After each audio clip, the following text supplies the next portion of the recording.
Krista may be the next hero that I level up. Yeah, I'm saying that in 2024. It's only a game.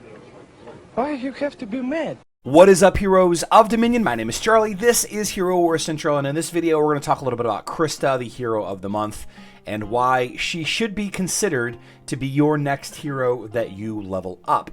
And first of all, I want to talk about why, and that is because she is the hero of the month. Just logging in every day, you're going to get her soul stones. You know, you get more if you have higher VIP. You can see if you have VIP 10, I think you get like something like 85, something like that total soul stones. So it's not a lot of soul stones, but there are ways to get her soul stones elsewhere, most notably from the campaign. You can easily farm her soul stones from the campaign if you finished it. You know, 3 to 10 per day, 10 if you're super lucky, 3 minimum if you're, you know, guaranteed or whatever. Quickly taking a look at Krista, she has a fully fleshed out kit. She is fully built out.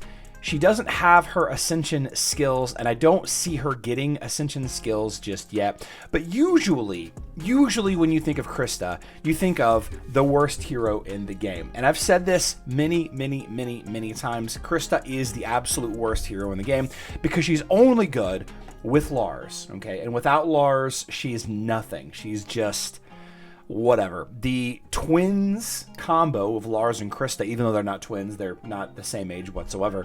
The twins combo is one of the most OG Hero Wars combos that exists in Hero Wars. And it would still be dominant if it wasn't for two heroes, and you know them as our two support heroes, Sebastian and Isaac. Sebastian removes all of the watermarks that Lars and Krista applies to your team, and Isaac hard counters basically any kind of magic team whatsoever. So they're a huge liability on defense. They're still good on offense, but why build a team on offense that is not great on defense? Well, let me tell you why I'm going to consider leveling up Krista. Well, I am leveling up Krista in 2024. She is, my account is to the point where I have enough of the heroes that I need leveled up. I've got plenty of team variety. I've got plenty of tanks, healers, damage dealers, all of that. What I need now is I need heroes to deal with the meta. And quickly going through her skills, the ultimate hits all enemies with 5 crystals, dealing magic damage, right? Area of effect, magic attack, that's important. Green ability hits the enemies in the center, reducing their magic defense and applying a mark of water. It's really more important if you have Lars with you with Krista, but you know, adding a debuff does chew through Ode to Serenity if that matters, so on some level it's okay there. And lowering magic defense, depending on who else you have in your team, could be pretty good. Like if you want to use a Mira or another magic damage dealer, then you know that might be worth considering. Frozen Needles freezes the ground. Any movement through the area damages with magic damage, and they get marks of water. Again, marks of water aren't really a big deal for Krista. They're more for Lars. But this is the skill right here. When in danger of taking major damage, Krista summons an ice block that protects the caster for 2 seconds by partially absorbing any incoming damage. Who is a super popular hero in the meta right now. Just an absolute beast that you see everywhere. Look at this guy right here. You got Ishmael, and you got Ishmael right here. All right, you got 2 types of Ishmael teams. This one's going to be a little bit more offensive. This one's going to be a little bit more defensive with the Rufus out front. Let me show you what happens if you let Krista tank an Ishmael. This is magical. This is pretty magical. So I've got 2 fights for you. The first one is one using my IDH team. Okay, this is the Iris, Dorian, Heidi combo in the back, but instead of Dorian, I'm using Martha. And the reason why you want to use Martha here is because there is no pressure on the backline. One thing about Ishmael teams is most of them don't put any pressure on the backline. So a healer like Martha that can do area of effect healing and provide an armor artifact, absolutely fantastic. Probably the best healer to use against Ishmael, right? Now watch what happens with Krista here. Every time Ishmael hits her, she's going to go into her ice block form. This is reducing damage that she takes dramatically. And what this is doing is this is slowing down the fight, and it's letting your team build up ultimate energy. Okay, aside from Ishmael, the enemy team really isn't doing much, right? And there are a lot of teams that are like this, that are just focused on Ishmael. Once you get kind of a couple of the ultimates in place, maybe Heidi dodge artifact, maybe Iris's artifact clearing Rufus out, and of course I'm using Morgan here because I have Rufus.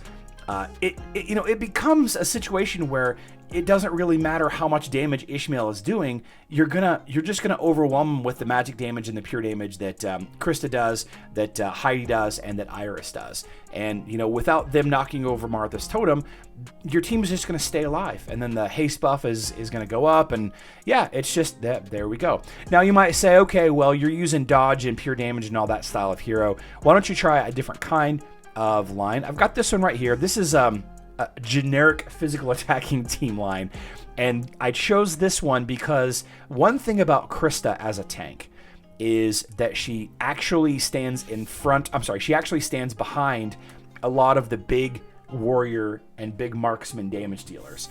She stands behind Kark, she stands behind Dante, she stands behind Ching Mao, she stands behind a lot of just random physical attack heroes that I was going to throw in here.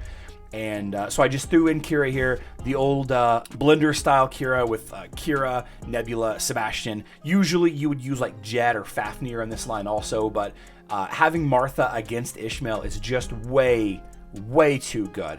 It's just way too good. So we're going to let this run. You're going to see that again, even it doesn't really matter what core 3 heroes that you have. Krista and Martha, you're just going to survive. You're just going to survive very well against most Ishmael lines. They got to get really lucky to get through Krista before you can kill, if you've got a team that can kill Ishmael, that is, before you can kill Ishmael or his supports.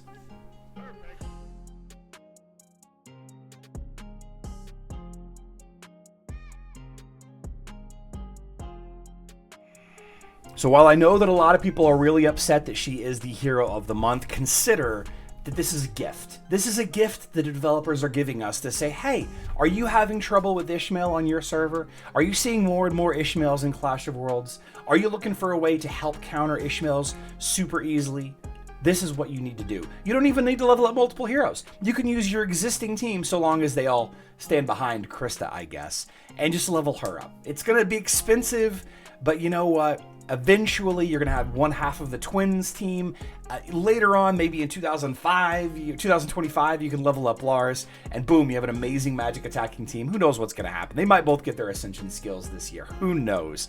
Let me know how you counter Ishmael. If you're having trouble with Ishmael, I would love to hear what you're doing. If you're using Krista to counter him already, I would love to hear all of that. I love you all. Good luck in Dominion.